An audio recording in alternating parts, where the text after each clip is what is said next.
Redeemer is a church plant. We're about 4 years old, and we've been really giving care to people in the city of Knoxville for the last few years. And primarily the need we've seen expressed is need for food.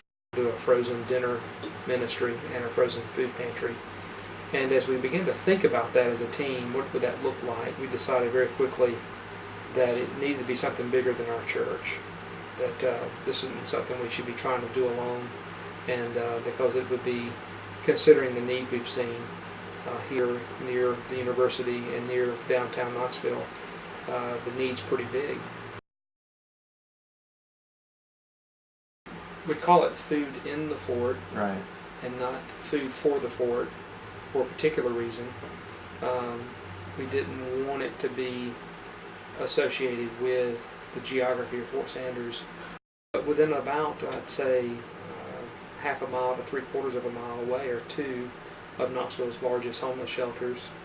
And a lot of urban poor find their way into the Fort Sanders area due to the bus lines, the proximity to downtown, the proximity to Cumberland Avenue.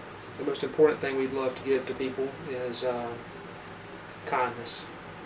Kindness that we think really is very particular to Christianity. We have been shown as Christians God's great kindness and love for us, so we in turn want to do that, to show kindness and great love for other people. I think that's really important, especially with people who are who may be impoverished or struggling financially. Everyone wants dignity and respect, and it's amazing the way you can show people dignity and respect, even in giving them something.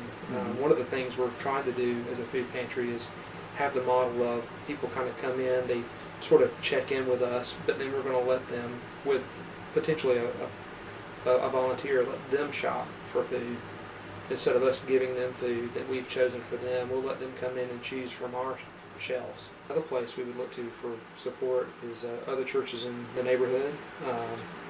And other ministries, such as campus ministries like Reformed University Fellowship, the Cross, are two that we're actively pursuing to help us right now in supporting the ministry. Basically, the goal of that is just to love people and to try and show them Christ's love through shopping for food. And that's going to be, the main reason that we do this ministry. There have been a bunch of volunteers from RUF that have signed up and are really looking forward to serving with Redeemer. And so they will be doing it once a week on Wednesdays from 11 to 2 o'clock. And I'm going to be the liaison between RUF and Redeemer, making sure that people are there to volunteer on time and that people are signed up to do it on a weekly basis. And we'll have some guidelines for that about they can have so much of this or so much of that. Right. That'll be posted, and it just gives them an opportunity to feel some dignity to be able to come and either shop alone or shop with someone, but it be something they're choosing. And so we want to give people dignity as they're receiving help, and for them to know that there are people that really do care about them, people who don't even know them per se. And hopefully in that they'll come to experience the love of God through that. And then I think in line with that would be businesses. I've met some business leaders here in town or here in the fort, and they've expressed some interest in getting to know what our church is doing. They've seen part of that because we've actually taken folks off the street into their stores and bought them meals, and so I've met some business guys that way, business owners that way, and I think that's kind of piqued their interest why a church would want to help someone. And I think there could be some real good relationships, not only businesses supporting us, but the opportunity that Food in the Fort would offer to businesses and students and people who work in the Fort Sanders area, offer them a resource to point people toward if they were encountered on the street.